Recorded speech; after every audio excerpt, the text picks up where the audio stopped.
बहुत बहुत स्वागत है आपका। आप जिस तरीके से काम कर रहे हैं, समाज को जो है एक सही दिशा में आप ले जाने का काम कर रहे हैं और सत्यता दिखाने का काम कर रहे हैं जहां लोगों को, तो उसके लिए मैं आपका बहुत आभारी। 385 रुपये का सिलेंडर आज 1000 रुपये का हो गया है। कितने गुनी महंगाई पूरे 5-7 सालों में बढ़ के जनता के सामने है। और महंगाई की आप बात करें, पेट्रोल डीजल के दाम आप बताइए 60-65 रुपये से लीटर से लेके 105 रुपये, 7 रुपये, 9 रुपये तक पहुंच गए हैं। तो जनता के सामने 7 साल में महंगाई को उन्होंने कितने कैसे टूटी है, उस पर नियंत्रण का काम करेंगे। और जो मध्यम वर्गीय समाज है हमारा, चाहे वो किसान हो, चाहे वो जो बेरोजगार हों, चाहे जो छोटे व्यापारी हैं, उनके लिए ऐसे व्यवस्था करेंगे जिससे कि उनको राहत मिले और समाज का हर व्यक्ति मुख्य धारा के साथ जो है जुड़ के आगे। नमस्कार, आप देख रहे हैं आईपा। मैं Deepak Pachauri, all India progressive politics association में आपका स्वागत है।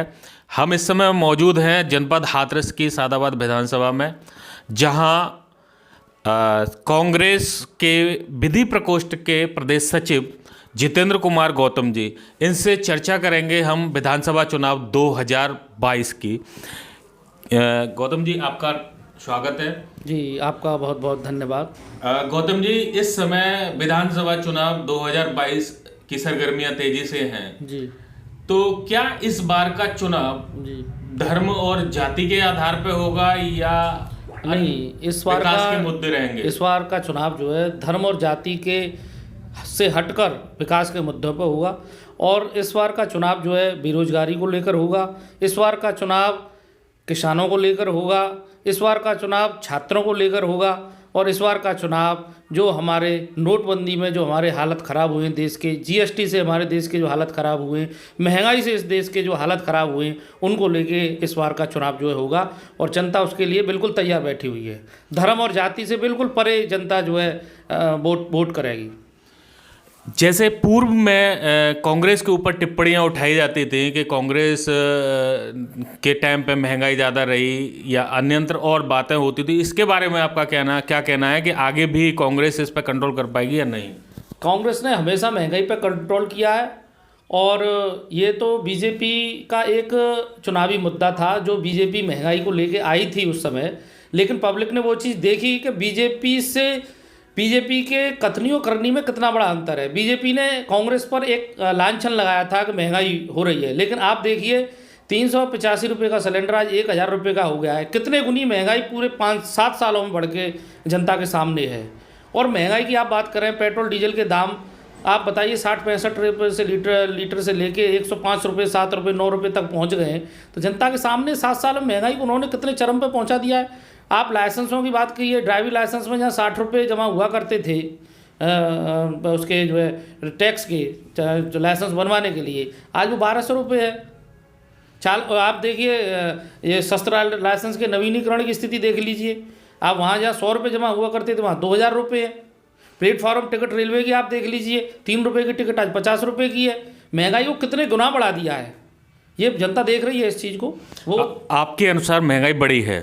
कई गुना बढ़ी है, कई गुना।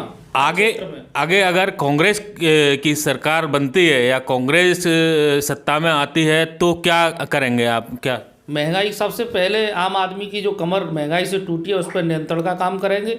और जो मध्यम वर्गीय समाज है हमारा, चाहे वो किसान हो, चाहे वो जो बेरोजगार हों, चाहे जो छोटे व्यापारी हैं, उनके लिए ऐसे व्यवस्था करेंगे जिससे कि उनको राहत मिले और समाज का हर व्यक्ति मुख्य धारा के साथ जो है जुड़ के आगे तरक्की करे। बीजेपी दावा करती है कि उन्होंने विकास कार्य कराए, उन्होंने लोगों को किसान समृद्धि योजना, अन्य पेंशन योजना, बहुत सारी योजना चलाई, श्रमिकों को भी पैसा दिया। क्या ये सब मिथ्या है या सत्य है? बीजेपी तो दावा करने को बहुत सारे दावा किए हैं, किसी भी दावा पर खरी नहीं उतरी है।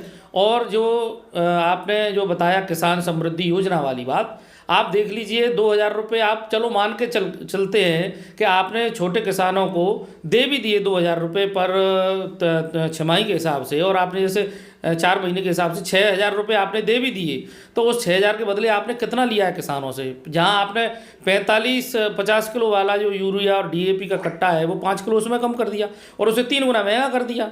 तो आपने तो एक खून चूसने का काम किया है आम किसान का। ये तो स्थिति बहुत भयावह है। जहाँ 6,000 रुपये दे रहे हैं आप 60,000 रुपये उससे वसूल कर रहे हैं। इस बार अपने सादाबाद विधानसभा से कितने प्रत्याशी हैं? सादाबाद विधानसभा से मुख्यतः 4 प्रत्याशी हैं। एक तो राष्ट्रीय लोकदल के गुड्डू चौधरी जी हैं, और आपके बीजेपी से श्री रामेर उपाध्याय जी हैं, अविन शर्मा जी बसपा से हैं, और कांग्रेस से मथुरा प्रसाद जी हैं। मथुरा प्रसाद जी का राजनीतिक कैरियर क्या है, थोड़ा सा प्रकाश? मथुरा प्रसाद जी यूथ कांग्रेस के प्रदेश महासचिव थे। उन्हें अभी हाल ही में जो है प्रदेश उपाध्यक्ष यूथ कांग्रेस बनाया है, और वो जो है अपनी ज़मीनी स्तर से राजनीति कर रहे हैं। कितना समय हुआ है उनकी राजनीतिक जीवन का?